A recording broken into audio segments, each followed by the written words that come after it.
Flirties, today's episode is a juicy one, especially for those of you who may be listening and are tired of having to choose or feeling like you have to choose between the nice guy and the bad boy.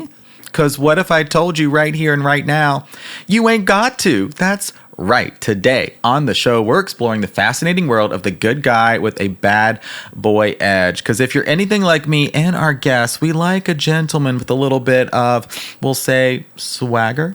Yeah. So in this episode, we're going to be breaking down what it really means to date a good guy with a bad boy edge. We'll talk about how to spot him, what makes him so alluring, how to date this person, and how to keep a relationship thriving. I'll also be sharing some tips along with my guests on how to avoid some of the pitfalls of dating someone who may be a little too rough around the edges.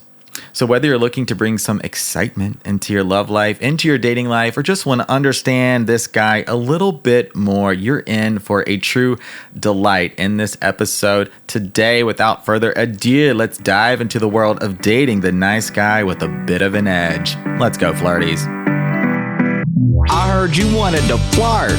I heard you wanted to flirt. I heard you wanted to flirt. Hello, my name is Benjamin. I'm the flirt coach and a gay Libra. Everyone has an inner flirt. Hey, Flirty. Live, laugh, flirt. Work the flirt. Work the flirt. Delulu is the Salulu. Expert on the flirt. Hey, Flirty. There's always another flirt. Everyone has an inner flirt. Get out of your head and into the flirt.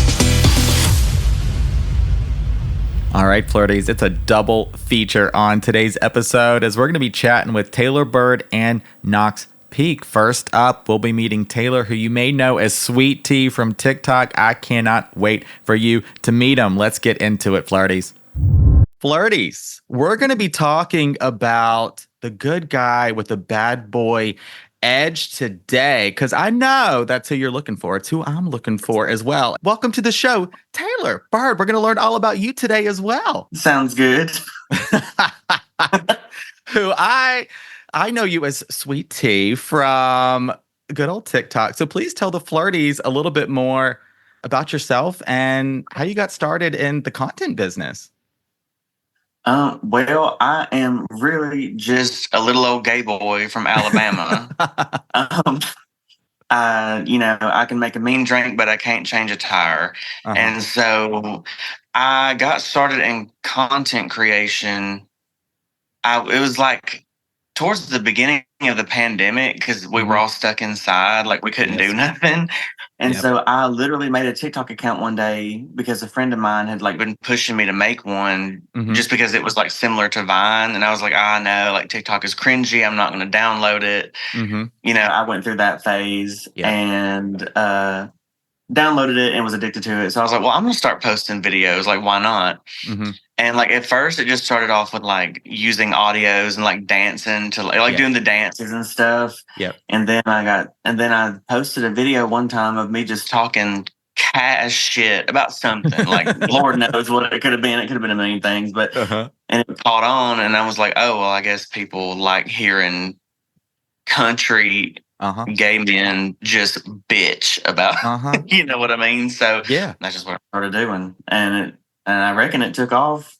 Been doing it since like 2019. Yeah. Oh, it took off. And we're glad you started posting and started doing more talking head. Yeah. So we could, just hear you and see what you got to say. That's how I found you. I got to shout out my friend Claire, who initially shared one of your videos with me. And when I was chatting with her about like, I think Sweet Tea's going to be on the show, she was like, you better say hello to him for me. So what show? This show, Flirtations. Yeah, I call it a show. Okay. Okay, I got you. I was in my head, I was thinking about everybody I've met named Claire or talked to named Claire. Oh, yeah, my friend Claire from North Carolina. Yeah. Okay. I don't think y'all have met. Maybe you have. No, I don't think so. But so thanks for sharing a little bit more about yourself. Because as I was thinking, as I do here at Flirt Headquarters, sometimes it gets me into trouble, but sometimes it leads to some really good ideas. And I was like, who better to have the episode about finding the good boy slash bad boy than two gay men from the South. I think it's I the know perfect that's real. combination, right? I know, right? Yep. Who better? Who better? So, I think the first question, asked Flirtstagram like some good old questions, TikTok as well. And the first one, Hmm. I got this a few different ways. Like in your mind, just from your perspective, what is the nice guy with an edge? Like, who is this person? To me, Yeah.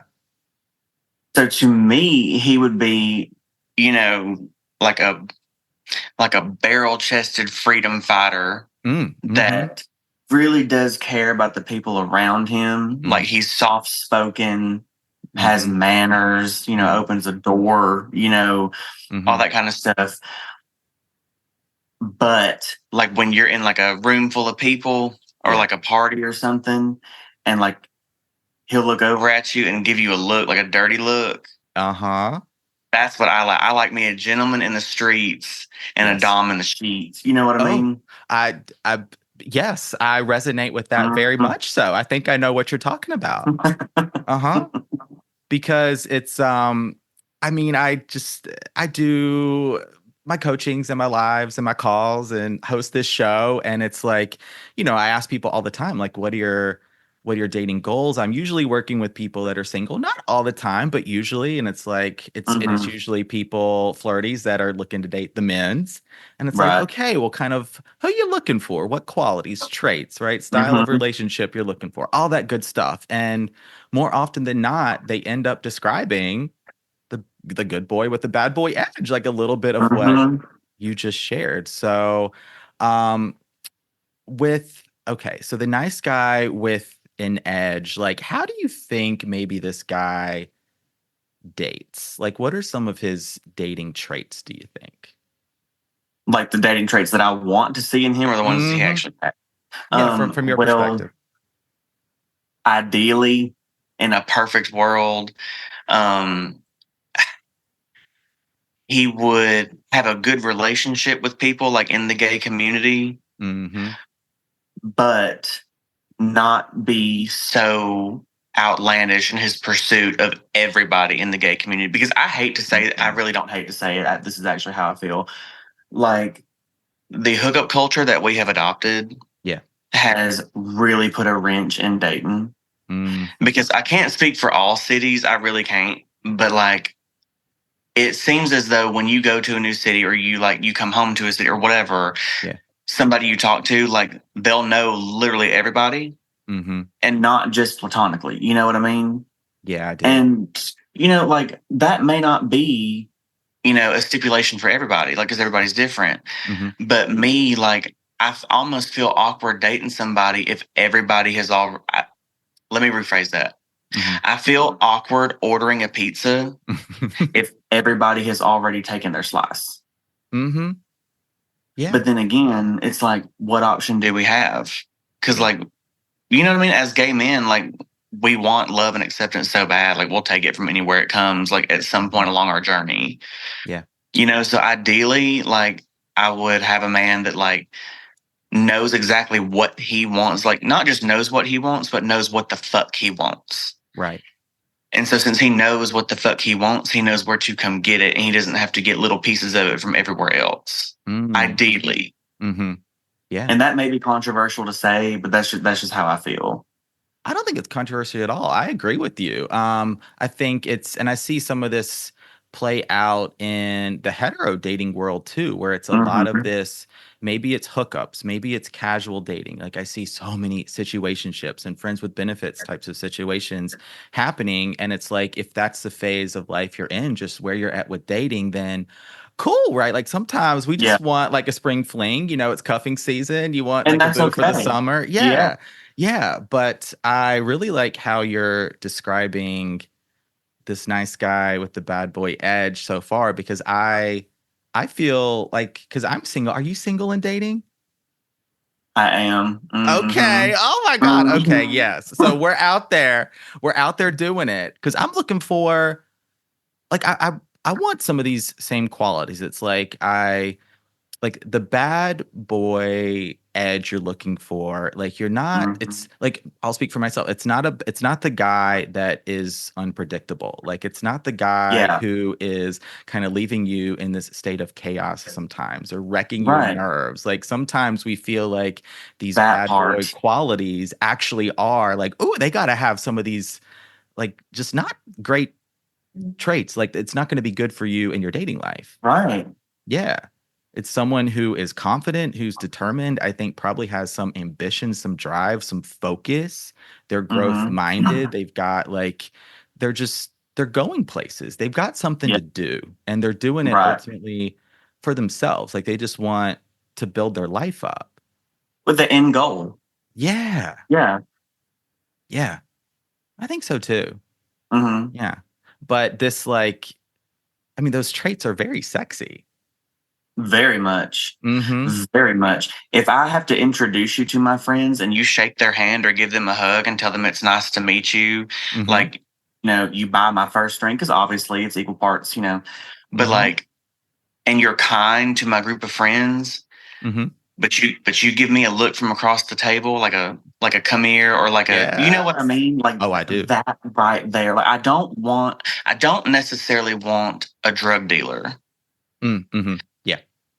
but I want the edge. Does that make sense? Yeah. Yeah. It's the kind of like, I'm thinking you're at a party and, all these people are around you and he comes up behind you, maybe puts your hand across your low back, slides it into the Oh pocket my a little God. bit, grabs a belt loop, leans into you, chest is pressing against you, lips on the ear kind of thing, whispers something about what's going down later just between the two of you. I mean, a hot, steamy one-on-one moment that ain't nobody knew about but the two of you. That's Like I'm shaking like I have Parkinson's. That is what I want. Yeah. The hand on the lower back, the belt loop. Uh-huh. I can't. I can't. And God forbid he wear a cowboy hat. God forbid. Oh, I do love a cowboy hat now. Me too. Why are those so sexy? I don't know. Brokeback Mountain. God, you're so right. You're so Brokeback Mountain. that started it all. That's where it was born. I think you're right. Really good intro to this topic, as I really wanted to start with just breaking down and talking a little bit more about the qualities of the good guy with this edge, how he is looking to date, just move about the world. And that it doesn't necessarily mean like, because sometimes, or like in my mind, the bad boy, like I'm thinking he's hopping on a motorcycle and he's wearing all leather, but like maybe not necessarily. You get to have your bad boy, like your vision of him as he exists for you. Yeah. Yeah. Yeah. Like I've already made up an entire character in my head of who I want him to be. It's Mhm. just finding out if like he's actually out there, because it's not. I feel like I've built a Sims. Yeah, in my mind, an NPC up there. Yeah, I absolutely do, and I'm just waiting to stumble upon him one day. Yeah, he's got to. I mean, they got to exist in Alabama. They exist, Yeah, but they are trouble, and usually they're trade. Oh, trade. Mm-hmm. Yep. Yeah, sampling all the pizzas. Yeah, I mean, we love a trade. We love a trade. We live, laugh, love it, but not long term. Not long term. So I think there may be some flirties listening that are, what's a trade? So a trade is a straight presenting and straight claiming man that can pass as straight outside of just looks, but the way he walks, talks, conducts himself, he is a straight man, but he is on the down low. Right. Okay. I mean, basically DL, but it's DL. not all DL men are straight passing. Trades are always straight passing. Like you would literally never know. Yeah. Yeah. Trade. I feel. I agree. I think that's a good assessment of trade. I wanted to offer that for some of the flirties that maybe like scratching their head at the moment. What's a trade? I'm not sure. Are they talking about economics? I don't know. All right. So I want to get into a little bit more of some of the characteristics, but finding that balance between like what you're looking for. So it's going to be really important, like if you're like catching this episode wherever you may be in the world, wherever you may be in your dating life, or perhaps you're in a relationship. A lot of coupled up flirties listen to Flirtations, but knowing your dating goals and overall just the style and type of relationship you're looking for is going to be a really just important place to start, as you then start thinking about, all right, so my question here is finding that balance between like the good and the like the good boy and the bad boy qualities. You see where I'm going? Something that I have noticed, it's a pattern, if you will. Something that I have noticed in men that do have the bad boy edge is they usually don't know how to communicate effectively. And honest to God, I'm not willing to trade that. I would rather you be willing to communicate and you be a fucking pastor of the Church of Latter-day Saints. You know what I mean? Yes. Like, don't pick me up in that scat pack and like drive fast through town and give me the voulez-vous coucher avec quoi. Yes. You know what I mean? If you don't know how to communicate to me when you're upset.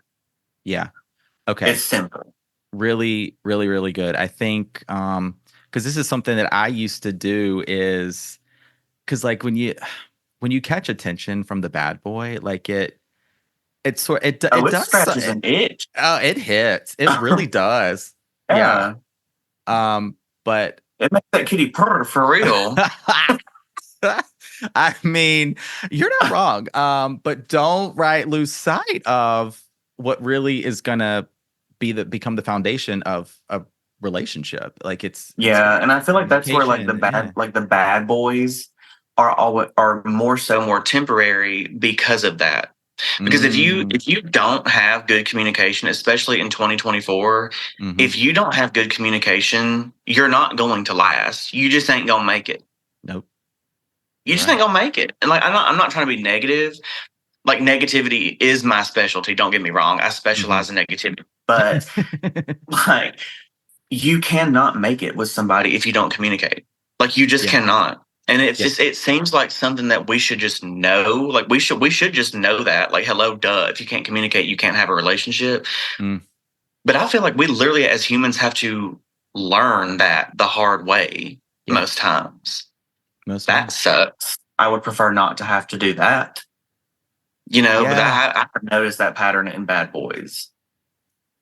Yeah, and sometimes I wonder if it's like they rely on perhaps their persona, their aura, their looks, their style, if they've got some money going on, right? Like how they put it down, like they can sort of, Which don't get me wrong. Yeah. It's enough to get me, but it's not enough to keep me. You know what I mean? But like so real. Like it's enough to get me, but that cannot keep me. Because like I'm mentally ill. Like I'm mentally deranged. Like I got like 10 people living up here. Don't even know which one you're talking to right now. And like at some point, your weaknesses are going to rear their ugly head. How do you handle that? Yeah. Like how is that man going to handle that? How is he going to receive it? How is he going to overcome it? Like comfort me in that, and vice versa. Like how am I going to handle when his mental struggles like rear their ugly heads? Like I don't know. It's just as I get older, like truly, the desire for stability outweighs the desire for instant gratification. And like finding the balance in a good boy with bad boy tendencies is it's just so much harder the more you realize what really matters. Yeah. Someone that you can it's what I'm looking for too, right? Someone you can grow with, someone that you can actually communicate with, someone you can be open and vulnerable with. Like this is so much of what allows a relationship to really exist on a solid foundation. It's like, it might be enough to get me for a moment, but to keep me, like you gotta have things in place that make a connection sustainable long term. Yeah. Like I know if I'm fine with going out to a bar with you and having a beer or whatever. Yeah. But I need to know that I can come home and lay in the bed with you and watch mindless television and not talk for an hour, just lay there with each other. I need to know we can do that. Yeah. That type of shit. Yeah. It's that. And I think what's the most annoying part about it is it's like all, especially all the gays, like we bitch and we moan and we complain and we gripe about not having that. We want that. Mm. But if we all want it, then where the fuck is it? Somebody's lying, and it's not me. I think it's I'm not, there's so, that's a tough question. There's so many reasons. It's like, yeah, because I want that same thing. It's that safety, it's that comfort, it's just that really secure and stable connection. Yeah. And I feel media kind of warps our perception of gay 100%. dating sometimes, social media and traditional media.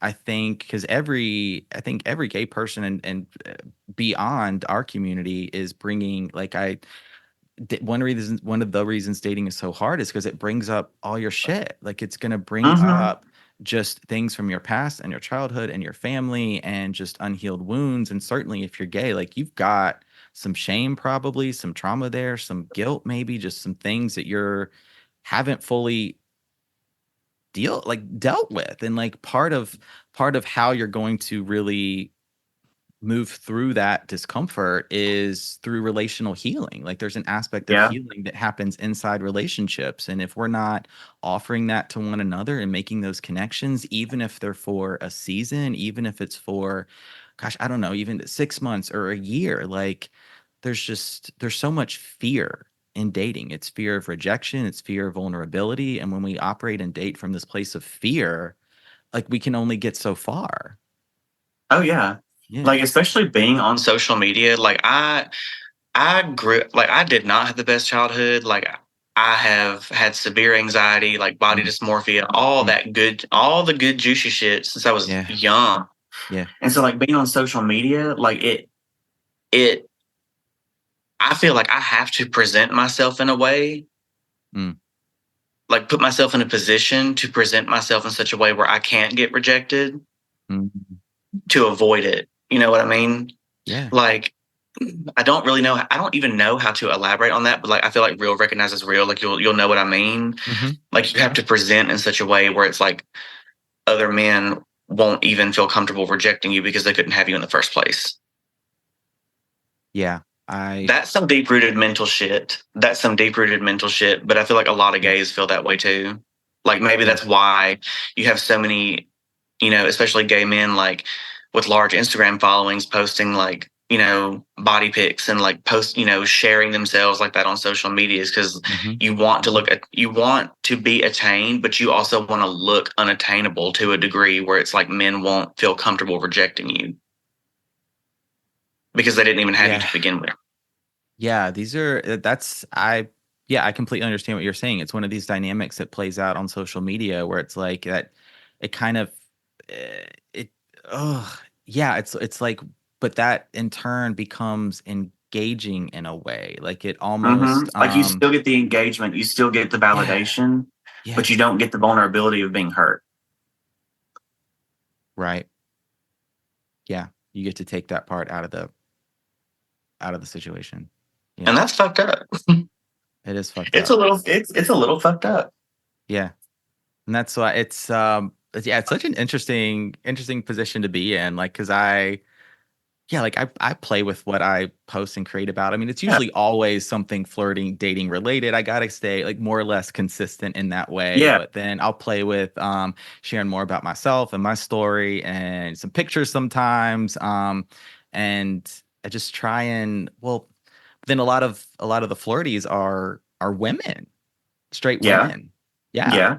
So already I feel like we have this relationship forming even over the internet where it's like it's more about support and connection and just being there for one another. And I hope to provide good information and advice and just help them through their dating lives. But I totally understand what you're saying. It's like an inverted shield. Yeah. And I think this part of the conversation parallels to a lot of what happens in dating as well. Like I see it where it's like almost like I see this happen in the flirt a lot where people will self-reject or go ahead and put up their shield, kind of put themselves in this bubble of safety so that they don't get hurt, or so maybe Yeah. that means they don't make connections, or like they don't put themselves out there, or like they just don't present themselves Authentically. yes authentically to them. It's kind of like how they want to be perceived versus showing Hmm. up as just who they are, and yeah, putting it all out there. This is what I'm looking for, kind of thing. Yeah, 100%. Mm-hmm. Yeah, this this play of perception and reality is like, I mean, we're talking about it in terms of social media, but yeah, it happens in the Hmm. dating world all the time. Yeah, because it's like as awful as it sounds, Mm-hmm. if we reject ourselves Mm-hmm. first, Mm-hmm. it hurts less when other people reject us because we've already done it. So if we already did it, what somebody else does can't hurt us near as bad as how we hurt ourselves. Right. It's sick, it's twisted, but I feel like a lot of us like subliminally or subconsciously struggle with that. Mm-hmm. Mm-hmm. I know I do. Definitely. No, same. It's just it almost if the rejection does happen, it's like it's gonna hurt less. It's like you've Yeah. already, because you've already, like you said, you've already kind of had that experience for yourself that Hmm. yeah, I know what you're saying. About the bad boy and the good boy. Uh-huh. Talking about some of his qualities, characteristics, how he dates, all that good stuff. I'm curious now, so I wanted to bring a little bit of Southern dating culture into the conversation, because I feel like Oh shit. like people love our accents, Yeah. and there's like this allure to them. Like if you like, I've seen some of those surveys of where I don't know who's doing the surveys, but I guess they're legitimate. You're asking people from other countries, sort of like, what American dialect or accent do you like the most? It's Southern dialects of various Southern. forms. It could be Mhm. Deep South, it could be Cajun, it could be more Mid South, but like it's Yeah, always there's some so kind many. of Southern. Yeah. Yeah. So for people that haven't been to the South or maybe have visited, wh- what do you think about Southern dating culture? Because we get sort of, I think, this reputation in movies and in TV of, right, there's like these systems of etiquette and manners, and like, but is that really how it is? No. No. Because like I was talking to I kind of still talk to him or whatever, but I was talking to this guy from New Jersey, and like Uh-huh. that's like up there. Yeah, Okay, that's they up there. take subways and shit. Mhm. So we were talking, and he was like, I just envision you like coming home in muddy boots and Wrangler jeans and like a dirty vest. Mhm. And I'm like, what do you think? Like, do you think just because I live in God's favorite state of Alabama that I just am working on fucking power lines and shit? Uh-huh. I am in an office smelling like Dolce and Gabbana. What did you think this was? Right. Like, we definitely have a perception of like we're all like blue collar workers. Like we Yeah. all like Mhm. spend our Saturday mornings snapping peas and shucking corn, and that's just it's just not the case. So like, I think people are Yeah. surprised when like we're not the stereotypical Southern blue collar presenting person. Yeah. But that's all like you really hear about places like Alabama, Mississippi, Louisiana, some of Florida, Uh-huh. like everybody has that perception of Southern people. Like we don't, like not all Southern people like wear blue jean skirts and have their hair in a bun, No. Mm-hmm. Yeah. some of us are that girl. You know what I mean? Very, very demure, right? Very mindful. Very demure. Very mindful. That is a niche reference, perhaps for TikTok, which If you I'm get it, obsessed you with. get it. If you get it, you get it. You do. I think that will be a trend, even as this episode is debuting. I don't think it's going anywhere. It's so good. But it's so true. Like we have cities in the South. We have like it's quite developed. Mm-hmm. Yeah, we have sidewalks. Sidewalks. Uh-huh. You know? Electricity, We have internet. we don't pee outside no more. Not anymore. Yeah, I just stopped that last year. Just kidding. For real. Like if I'm at the right party, I'll pee outside. It's just so much easier, honestly. It is, and it feels so much better to connect with nature. It does. It's the circle of life, right? We're environmentalists. We're just watering the plants. Exactly. But I do think there is this element of hospitality to the South that maybe. Oh, for sure. Yeah, I think you may get it in some other parts of the country. Like I'm thinking the Midwest, perhaps in certain places, certain states, or even kind of in smaller towns throughout the country. But there is this element of holding the door, saying thank you, right, sweetheart, bless your heart, kind of thing that you get in the South that I love. That you just don't. I was like, you don't get it nowhere places. Like some people up north, like when you take somebody to meet your parents, they may suggest, oh, well, why don't we go to a steakhouse and have a bottle of wine on a rooftop terrace or something? Down here, when you bring somebody around your mom and daddy, at least where I'm from, it's, well, do they want to come over? I'll whip up some salmon patties, fried okra, mac and cheese, and I'll make a jug of sweet tea. We can sit around the dinner table and, talk shit and show them your embarrassing baby photos. Yes. I want an at-home potluck. That's what I want. Exactly. And God forbid there be a blueberry cobbler in the oven. Ugh. Don't get me started with the crumble on top. Oh, my God. I like to sprinkle a little sugar on top of it so it's a little bit crunchy. Yes. You get kind of like that creme brulee finish on it. It's that caramelized sugar. God, it's so good. And don't forget the glass of milk. Don't forget the milk. To wash it all down. To wash it all down. I know that's right. But I do, so I'm glad this was part of the discussion where it's like I think we have this reputation of kind of an open door policy of sorts where there's this hospitality culture in place. Like it's, you're just going out, you're running errands. I think it's reasonable to hold the door for someone and they hold the door for you. You offer someone a compliment, please and thank you. Like a lot of those, I think, niceties are in place. And this is what has really influenced a lot of my flirting advice too, where I talk about micro flirting a lot and just expressing interests without expectation, and just why can't the flirt also sometimes be an act of service, just putting a smile on someone's face, right, helping them on about their day, maybe feeling a little bit better. I do this working my shifts at Trader Joe's all the time. It's like I love sending people on their way with a smile. Yes. Yeah. And it's like it factors into dating as well. Like I think you can bring a lot of that energy into your dating life and just maybe make it a little bit more light perhaps. I don't know.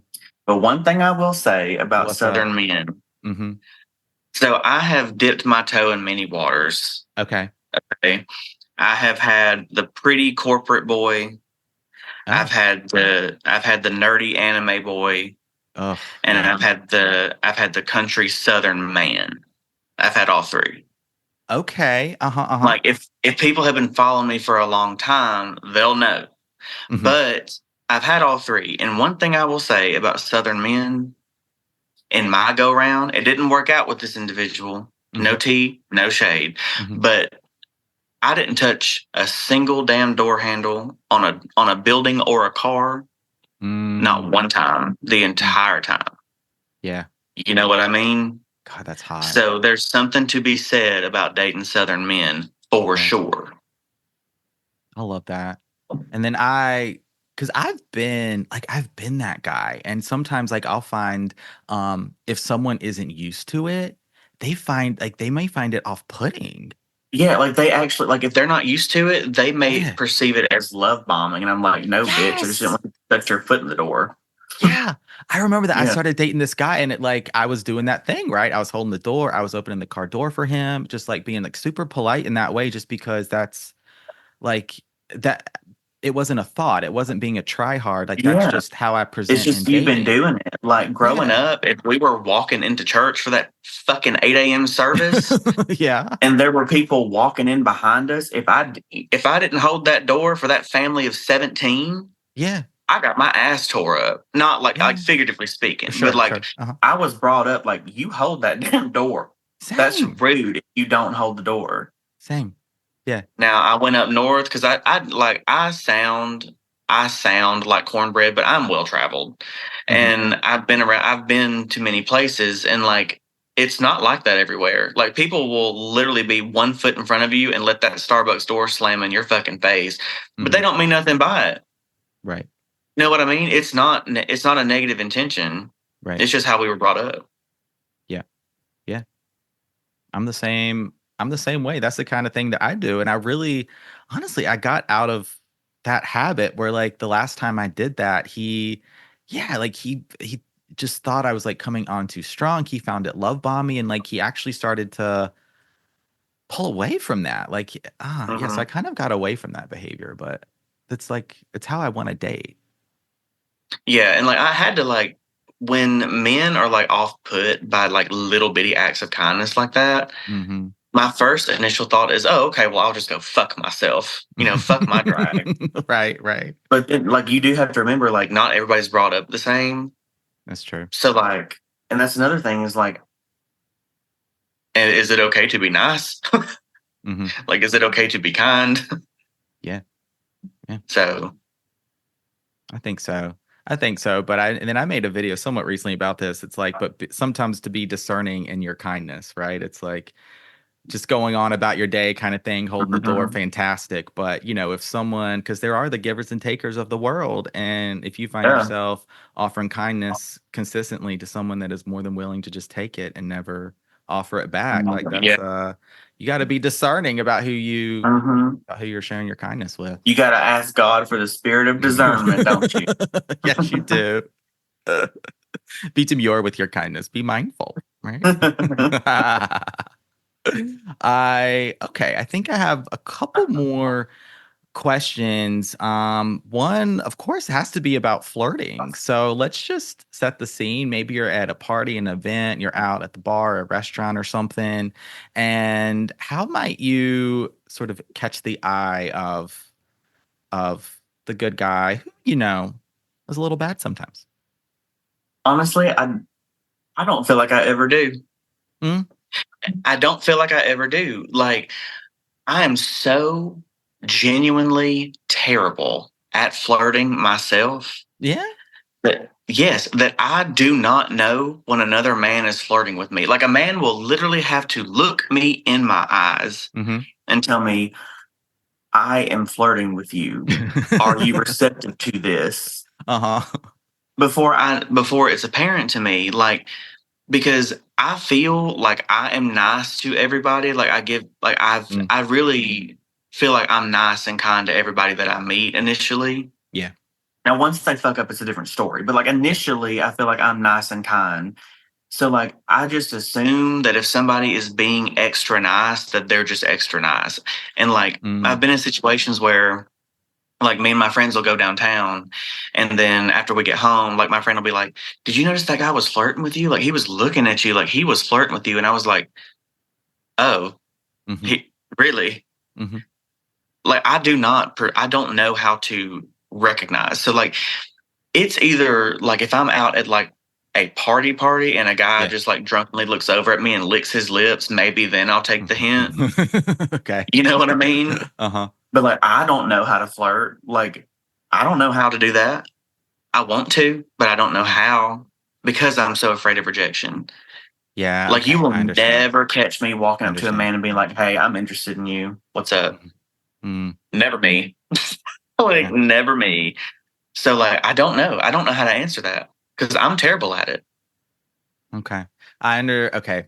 Yeah, because I understand the rejection piece is so strong, but I would like how I always talk about the flirt is just bringing it back to the point of connection first. And it's about the energy behind it. It's about the intention. It's about just looking to see what you have in common, maybe through experiences, through storytelling, and then having it start to evolve from there. So it's like because I get this question sometimes, it's like, oh, like I didn't know if he was flirting with me. I don't know if he was just being nice, or it could have been she or them. And I'm like, assume it's a flirt. Were you enjoying yourself? Did it feel good? Were you smiling, laughing? Right? Like it's just let it be a flirt and then see kind of how you want to pursue and build the connection from there. Is this an in the moment flirt? Is this someone you may want to spend some more time with in some capacity? And so then starting to explore the connection from there if you feel like that's really there. And so I hope that helps sort of take the maybe the thinking out of it, as I want people to more just feel themselves and feel their way through the flirt.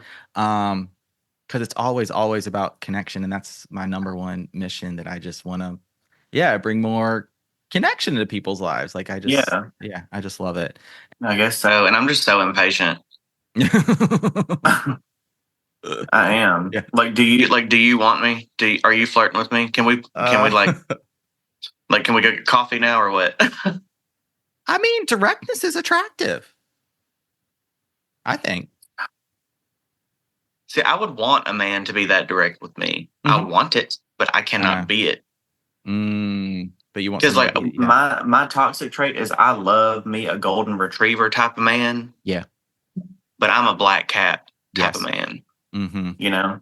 Yeah. So you need to put it out there and then have the golden retriever say, "Let's go out. Let's go for coffee. Let's do this." Exactly. Yeah.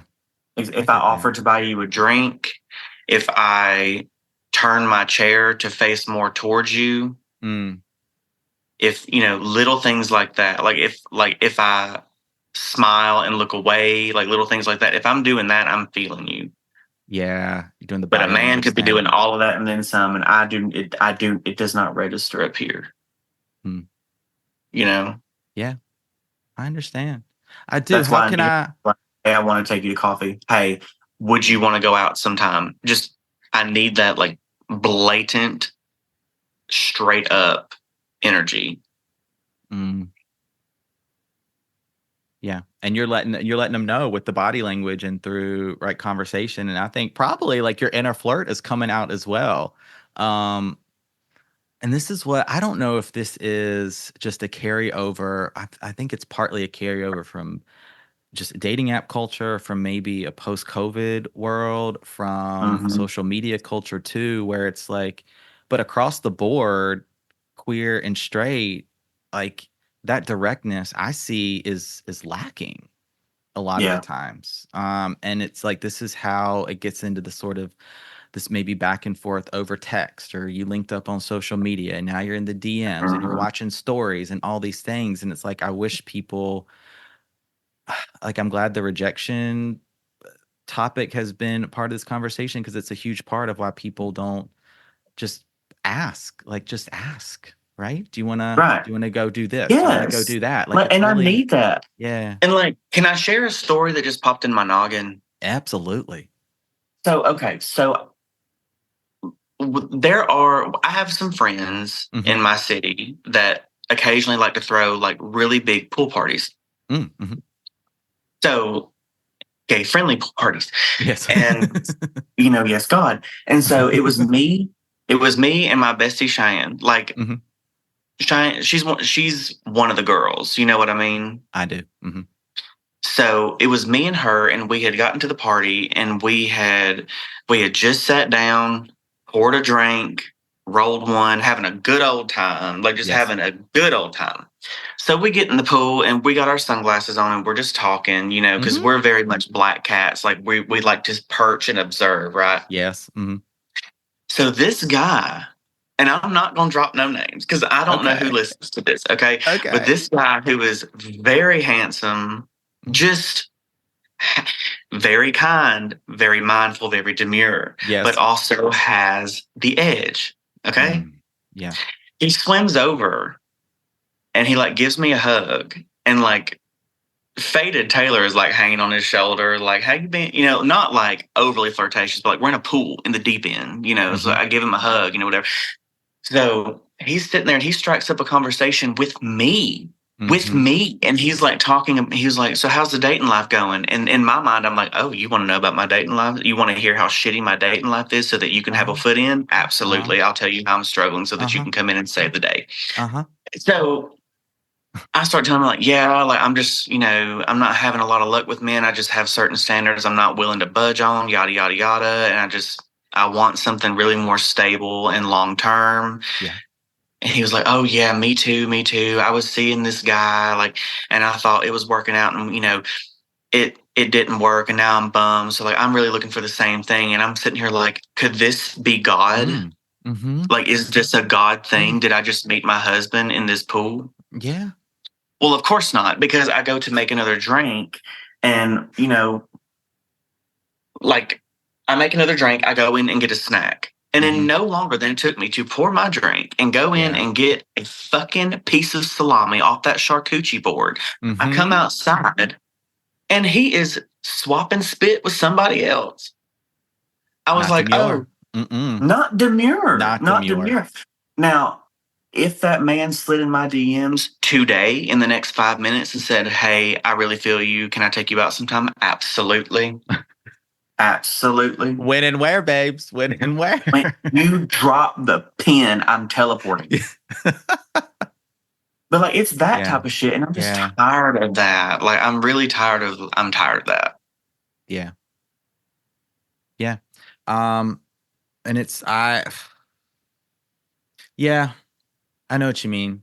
Because I see it too. Is especially you're out some of these events like pool parties or social events, parties, clubs, that kind of thing. Even maybe not like a networking, more professional type event, but kind of like casual places.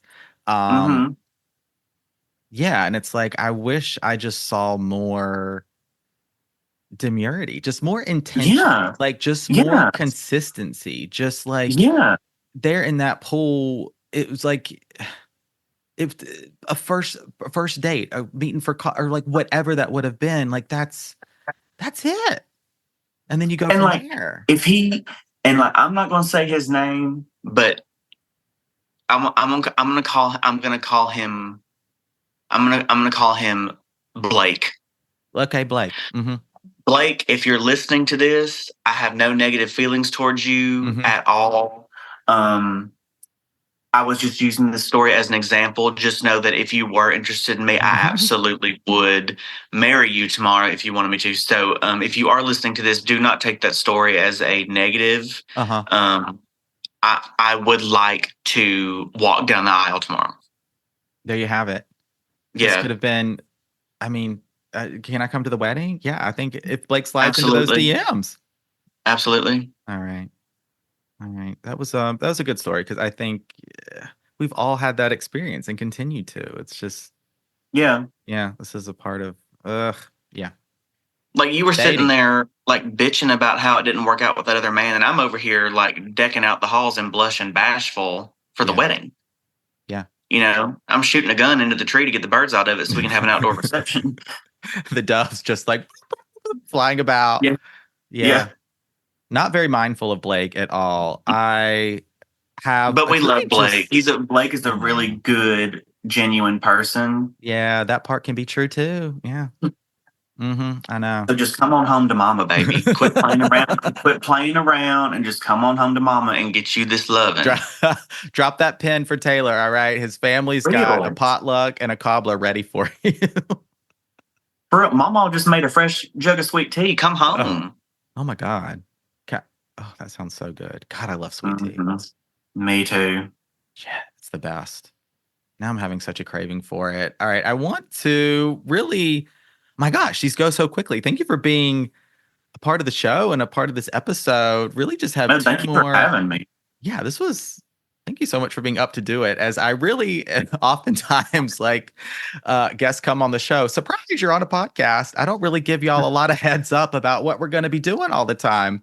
But you were so game for it, as I wanted to do this episode with you about this good boy and / bad boy, and what that means, what that looks like, how he's dating, sort of how he's acting, some of his qualities. And so do you have any final thoughts for the Flirties on this fella?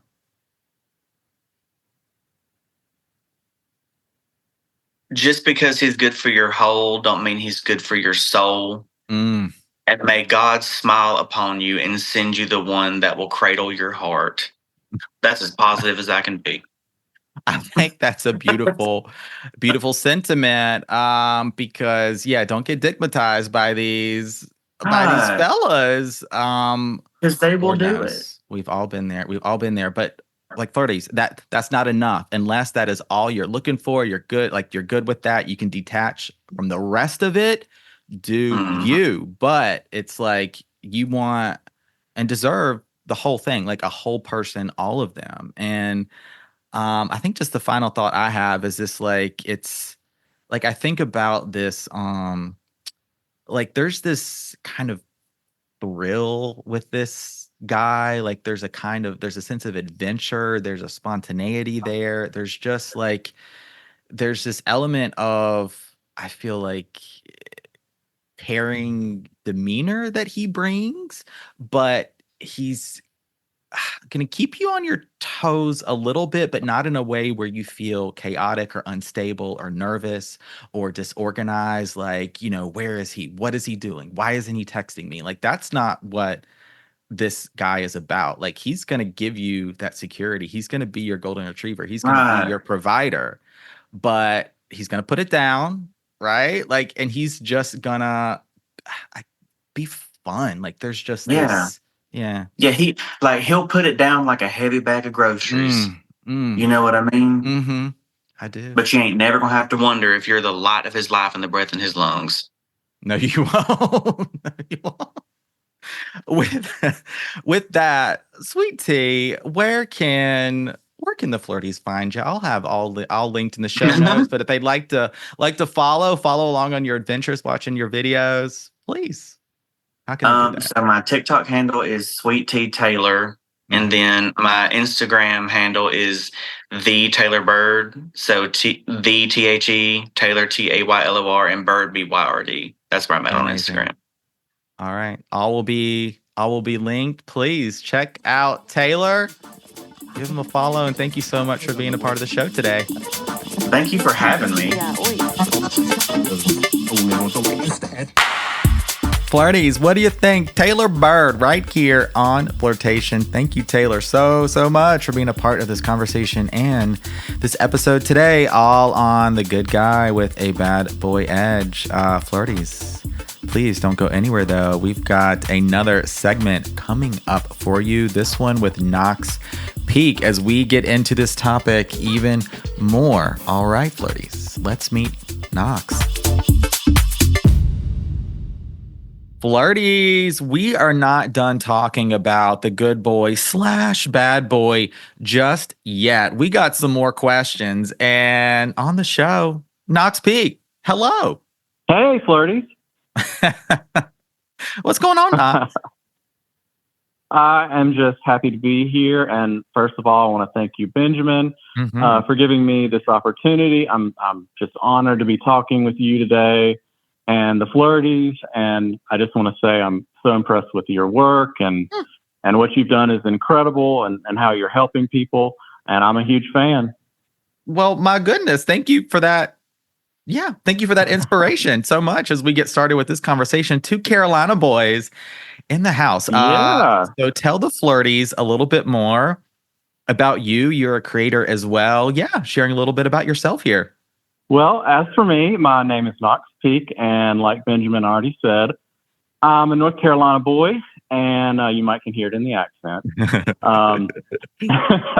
I run a pretty popular adventure and lifestyle page, primarily on Instagram, and I focus on inspiring people, sharing my travel and daily adventures, and I focus a lot on style, men's grooming, hiking adventures, the great outdoors, and just kind of overall daily inspiration. And I've been doing this for a long time, and it's kind of like a journal of my life that I've been fortunate enough to turn into a business. And it's just something that I really love and enjoy. Yeah. And that comes through in your content for sure. I've been following you for a while, and yeah, it's so cool to be connecting in this way. We met one time. Remember when we saw Frozen? Do Do you remember that? Yeah, I do. Yeah, Down you there. gave me the flirty eye.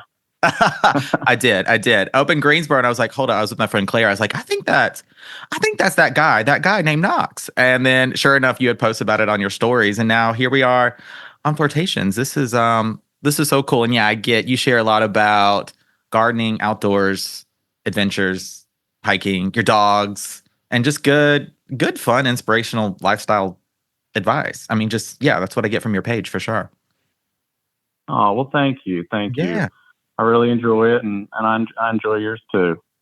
Well, thank you. Thanks, Knox.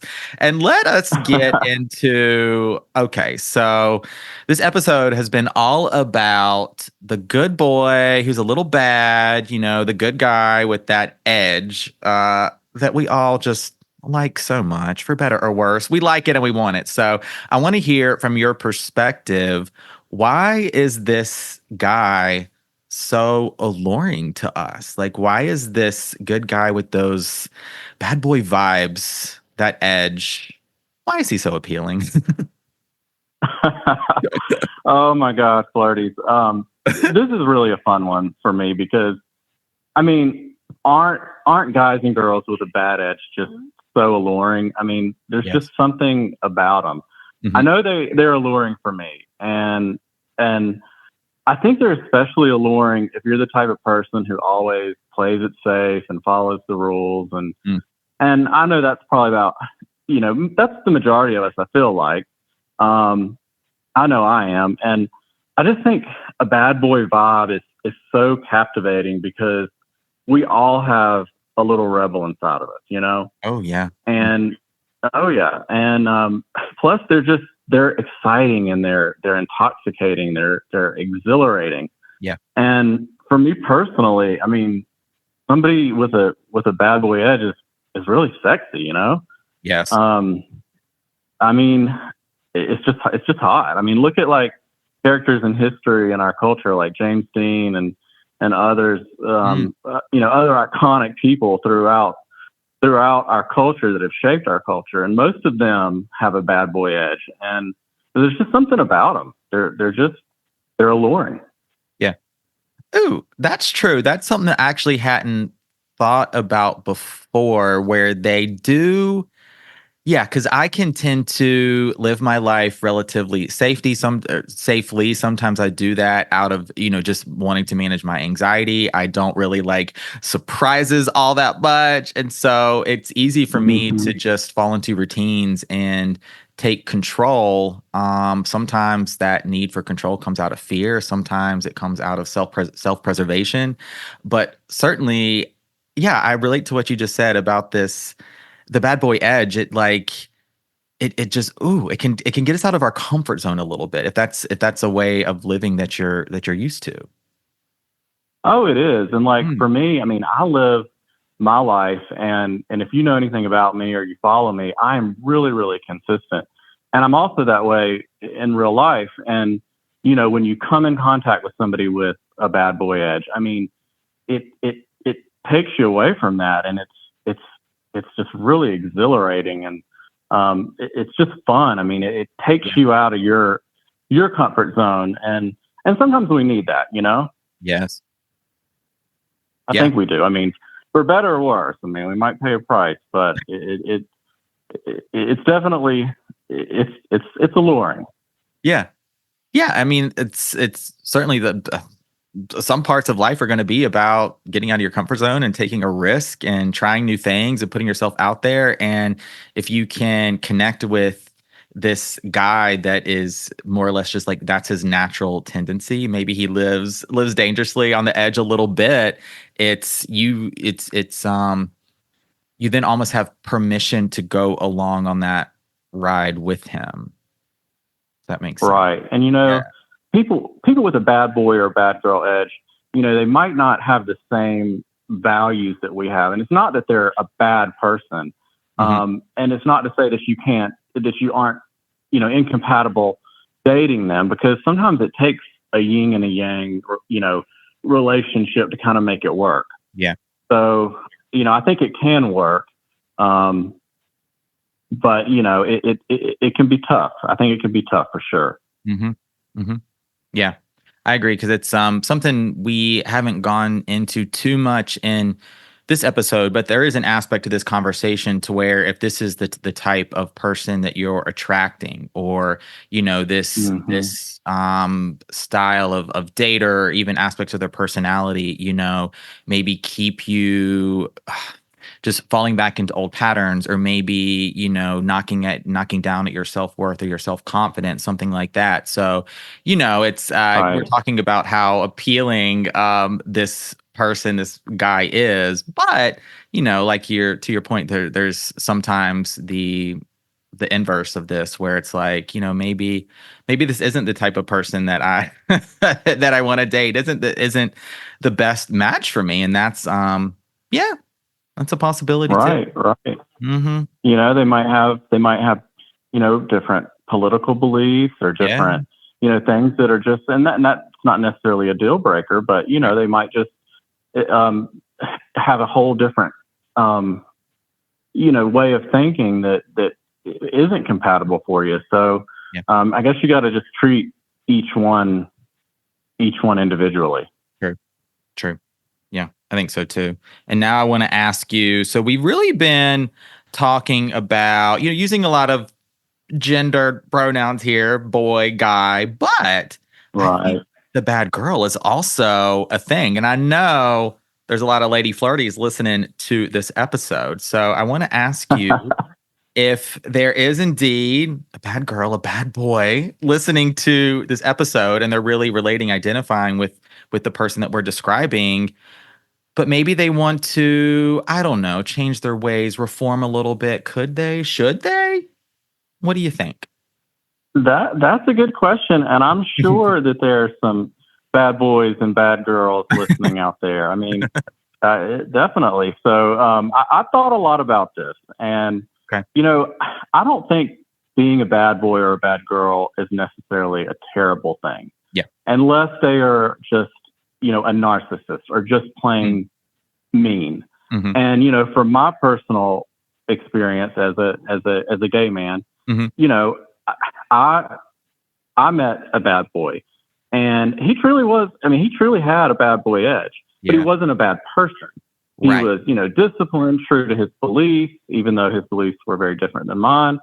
But he was a hard worker. So I think you have to realize or determine if someone is truly bad. If there's a bad boy or a bad girl that is truly bad, you'll know it in your heart, and you really have to listen to your heart. Yeah. And you have to look for signs in that person's values, and how they value your company and your friendship. Because in dating, you have to have a strong friendship, because the lust and the butterflies, that bad boy or bad girl edge that you may have been attracted to, some of that's going to come and go. And I don't think being a bad boy or a bad girl is necessarily a fatal flaw. You hear a lot about bad boys and bad girls out there. Mm-hmm. You don't want to be with somebody that's an asshole all the time. Right. They've got to be willing to give a little, and if they truly love you, they will compromise for you, I think. Yeah. I think so too. I think we're using the word that's a descriptor, bad, because that's tend to, we kind of frame things in these black and white dualities of good and bad kind of thing. But I like what you said, and that is right. The bad guy, the bad girl. It's like, it's more about having this edge and distinguishing that from traits or qualities that actually make them someone that doesn't value your time, your energy, your attention, that doesn't respect you, that doesn't consider you. Yeah, really important distinction to make. Always continuing to come back to yourself, centering yourself, just being true to your feelings and ultimately how you're feeling. But I think also it's like, why reform? I mean, like, you don't got to change your ways kind of thing, if like that's a style of dating and even flirting that really works well for you and that you really like. I love that you mentioned earlier in the episode James Dean. That's definitely got like this really suave demeanor to him. I think another person and an entertainer that we all know is Elvis Presley, right? Like I Oh think yeah, definitely. like separating, some of his lifestyle habits and yeah, there's kind of a tragedy wrapped up in there, but his persona, his personality, how we got to know him as an audience. I mean, talk about an edge, but I think also he came across as very genuine and very vulnerable in his music and in his singing. So it's like it's tough. It's really, I think, something special if you are able to capture both like the yin and yang of this good and bad, or this good and the edge, this good and like the sexy. Yeah, it's a really cool That's combination. exactly it. Yeah, that's exactly, and that's exactly what I was trying to say. It's like you can even talk about Nirvana being that way. And that's someone who also was had a tragic life, but extremely smart and creative and made this amazing music that still touches me to this day. And the same could be said about Elvis too, even more so. Yeah, I was talking about Nirvana, Kurt Cobain. He's another one that it was definitely a bad boy. I mean, truly a bad boy, probably more so than Elvis. But I mean, what talent! And he is full of creativity and wrote this amazing music and inspired people. And he was raw and real. And I would have loved to have met him. So I think we're attracted to that because sometimes girls and boys that have a bad edge, are full of life and creativity. And they give the world a lot too. And that's like what I was saying earlier. Having a bad edge isn't necessarily a deal breaker or a fatal flaw. Right. It's just something that you've got to make sure you don't compromise yourself too much for them. You don't want to change yourself just to make them, to make them like you. Exactly. Yeah, that's an important point. And a woman that's coming to mind it's right there in her username across social media is Rihanna, Bad Girl Riri. Like that's her actual. You look her up, it's Bad Girl Riri. And God, don't we love her? Oh, I love her. I'll never forget. I mean, I've been a fan of hers since day one.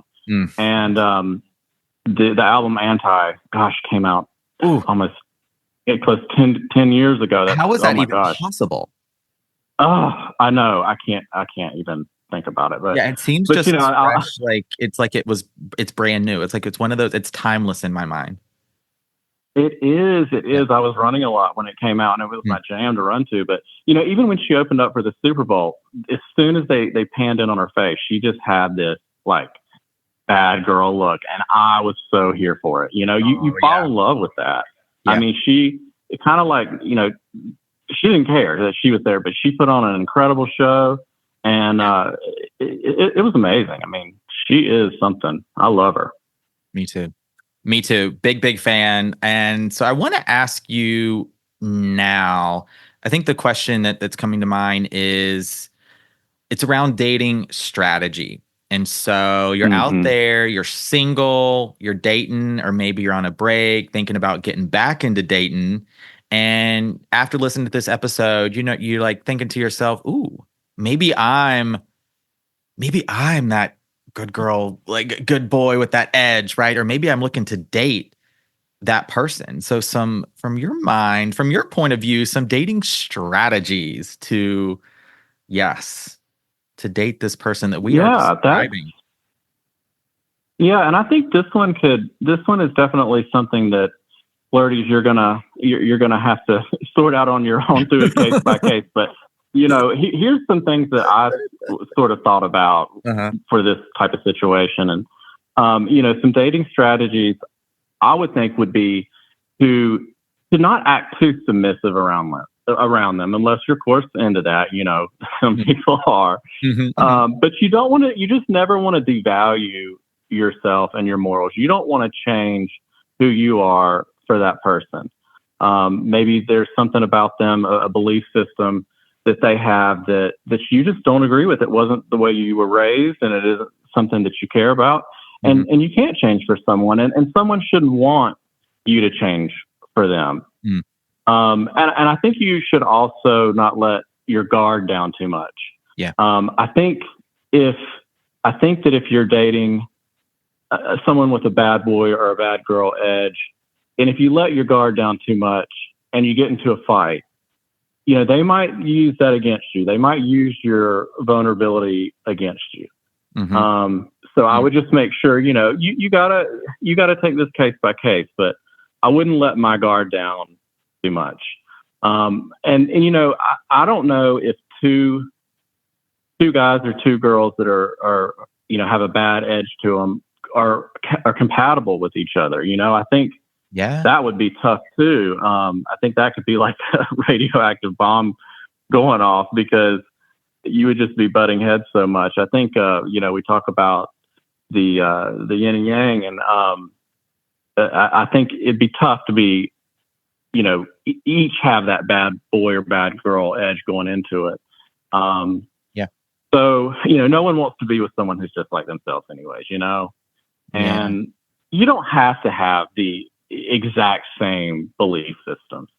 Right. I think you just have to have like mutual respect for each other, and, you have to respect who they are, and you got to be able to give and take. I mean, that's what a relationship is. A relationship, in my opinion, is about a friendship first and foremost, because butterflies and lust and all that's going to go away. But you got to have that mutual respect for one another if you want to make it for the long term, I think.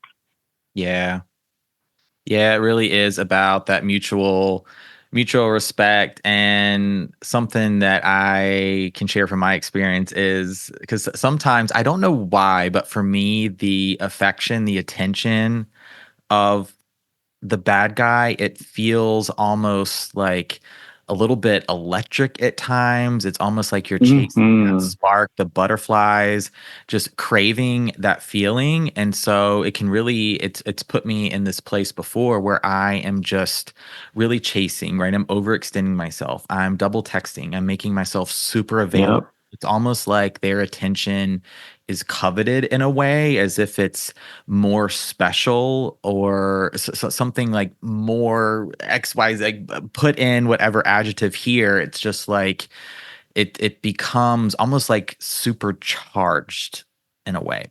Definitely. And so if you find I don't think you're alone.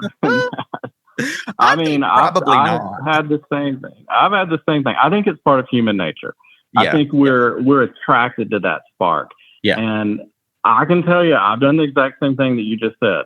And I think you and I are a lot alike. But I mean, it's just part of human nature. That's sort of what we're drawn to. And you do kind of go the extra mile for these bad boy and bad girl edges. You want it more, I think.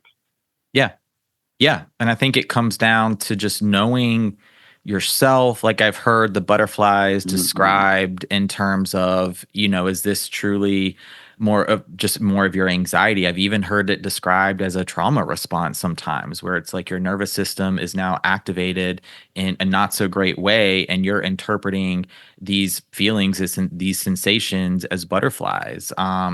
I've heard the butterflies likened or compared to limerence, even infatuation, obsession, and that the butterflies aren't a true indicator of, the strength and the sort of the stability of a connection.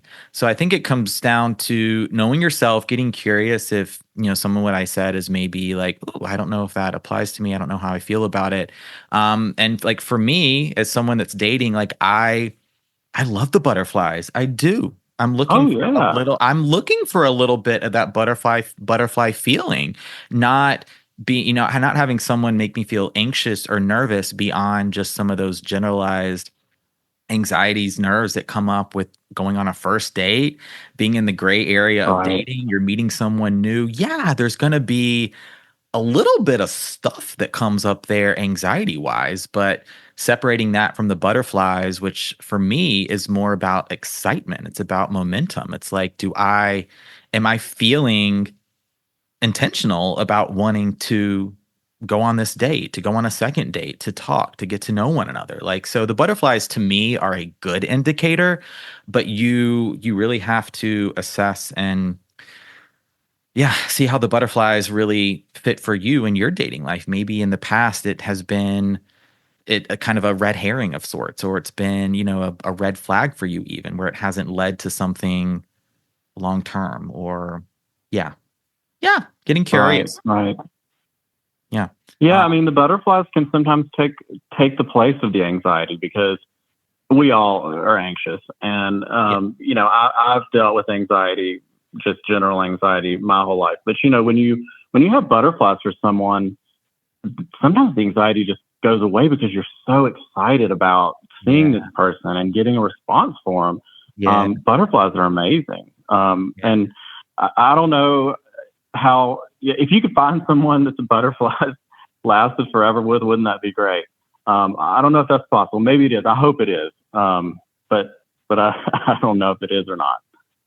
I think the butterflies it's really the energy behind it. And I think it can transfer into love. I think it could transfer into spontaneous moments, and even like, maybe starting a family. It could be with pets or with kids. And so like, I think the energy behind the butterflies can, like spill over into other aspects of life as you're, perhaps developing a long-term relationship. But yeah, to expect the butterflies to exist in the form they may be there in, in the first date or in that honeymoon phase, of course, like that's, for most people, real life does set in. The chemicals in our brains start to normalize a little bit that are really spiking in that honeymoon phase. And so, yeah, it's normal for the butterflies to settle a little bit. But I certainly hear stories of people, in long-term relationships, many years, decades, that are like, you know what, I love you more on day 4,062 than on day one. So I take hope and inspiration from that. Oh yeah. And see, Flirties, that's why Benjamin's the flirt coach. He knows he knows the whole he knows the process. Oh my gosh. Just looking for my butterflies. And I want to double back in office talk, circle back to this one thing you said about you using the word submissive. And I think no matter who you are listening to this, like whoever you're out there dating, this is going to be a little bit specific to if you're dating the men's, but being in that place of not chasing. I think like that's how, being a little bit demure, perhaps mindful. Demure. Yes, considerate of your energy. And I think a slow burn approach style of dating lends itself super well to dating this guy, this girl that we're talking about, especially when initially they may get those butterflies a flying and a floating, and you're feeling like, whew, like, maybe going into limerence, obsession, infatuation, like the Delulu is Deluluing, slowing it down a little bit, right? One day at a time, one date at a time. It's like being okay, being in that gray area. You're not going to have all the answers right away, but just being intentional, right? That's a part of it. Intentional. Yes. Oh yeah, because that butterfly can turn right back into a caterpillar. A cocoon. Yeah, it can. Oh my gosh. Knox, this has been so cool. I'm really glad you were part of this episode. And I think I just have, really just two more questions. The first one is, this one is, because you're from the South as well. And so I just want to get from you, what are some things that you love about living in the South? Oh gosh. Well, I'm born and raised in North Carolina. Yes. I did all my schooling here, and I have traveled abroad. I lived in Europe for a couple of years, but I've mainly in Denmark and Copenhagen, and that was a great experience. And I got to travel all over Europe, and that was before I did anything with social media. Mm-hmm. Gosh, it feels like a lifetime ago. It was kind of, in a way, maybe nice to not have it, but I do sometimes wish I had it now, because it would have been great to share. But But anyways, I've lived in North Carolina most of my life, and I really like it here because a lot of my content is centered around the outdoors, and North Carolina is this really cool state for outdoor activities. We have these incredible mountains. We actually have the highest peak on the East Coast, and a lot of people will argue with that, but it's Mount Mitchell, and Mount Mitchell. It's just under 7,000 feet, which is pretty high. And then we have incredible coast, and other than maybe like Colorado or California, I think North Carolina is another state that, especially in the South, that lends itself to a lot of outdoor activities. Yeah. And it is a balanced state. I mean, we've got rural areas, but we've got urban areas. We've got incredible universities and a lot of smart people. So I'm a fan of living here. I don't know if I'll live here forever, but I'm 38 years old. I'm still here, so I'm pretty happy. I'm pretty happy being here at the moment.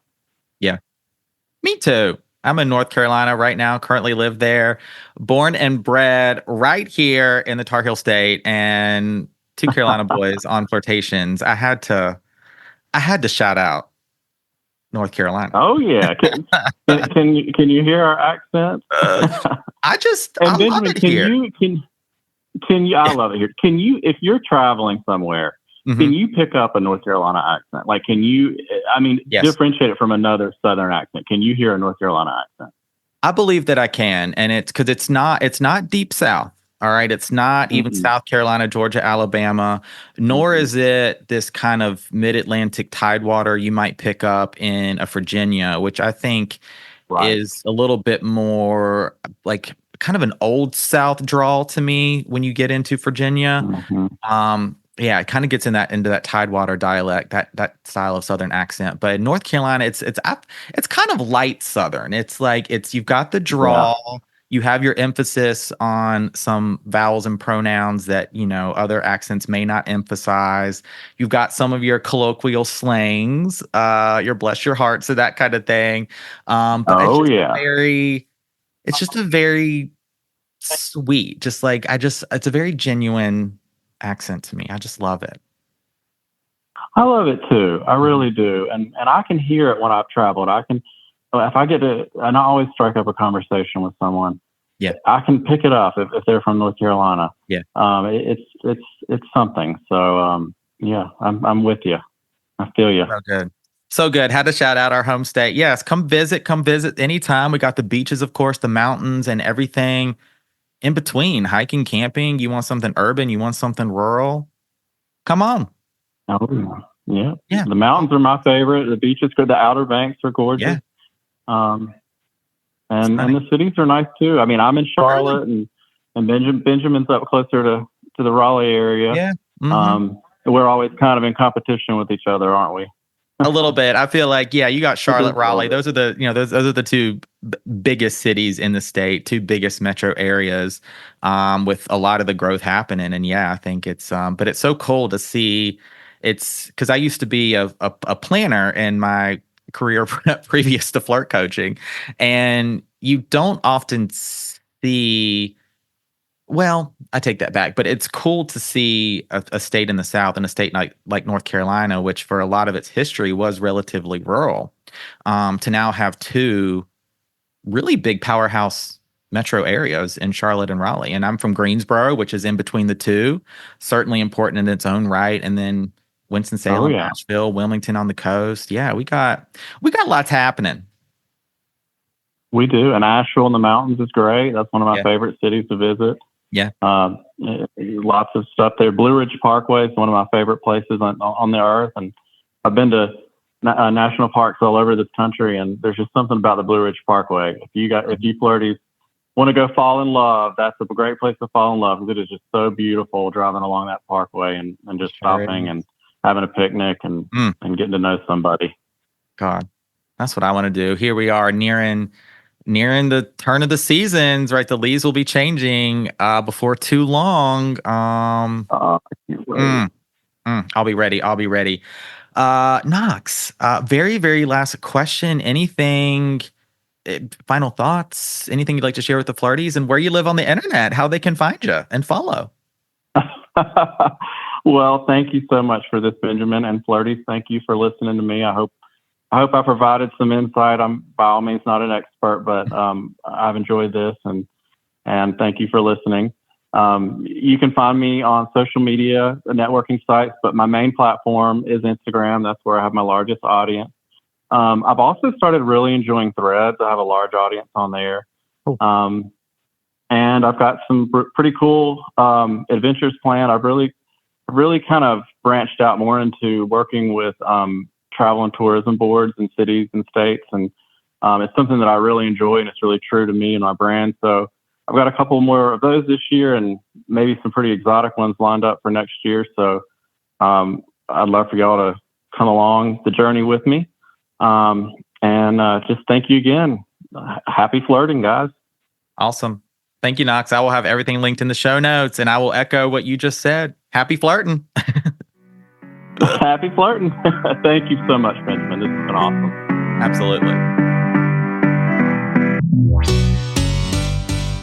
That is a wrap on this episode of Flirtations, as we talked about the good guy with the bad boy edge, the gentleman with a little bit of purple devil emoji inside him. Thank you so much to our guests for this conversation, Taylor Byrd and Knox Peake. Oh my gosh, so glad they were up to being a part of this episode as I pitched this idea. So what do you think about this? What do you think? You want to come on the show? And they were like, let's do it. And I am so grateful that they said yes, as we have fun and flirt with all kinds of themes and topics here on Flirtations. For more on Taylor and Knox, check out the show notes to follow along on their journeys. Yeah, I highly recommend that you do. So much fun to follow. And yeah, flirty. Thank you so much for listening to this episode of Flirtations. Would love for you to leave a rating, a review, subscribe so you don't miss an episode. Yeah, any feedback you've got, please. I am all ears, literally, as I just want to bring you fun, engaging, insightful, informative, helpful, supportive episodes, as dating ain't easy, but I am here for it. All the moments, the highs and lows, the loves, the breakups, and everything in between. I am here for you to support you in your flirting and dating journeys. All right, that's going to do it for me here at Flirt Headquarters. My name is Benjamin. I'm the Flirt Coach. Thank you for tuning in to connect with me, work with me, all linked in the show notes as well. You can come over to Flirtagram, Flirt Talk. Of course, this is the Flirtations Flirtcast. Thank you for being here. I will see you very soon. Yeah, on another episode of Flirtations or over on the socials. All right, flirty. Until then, happy flirting.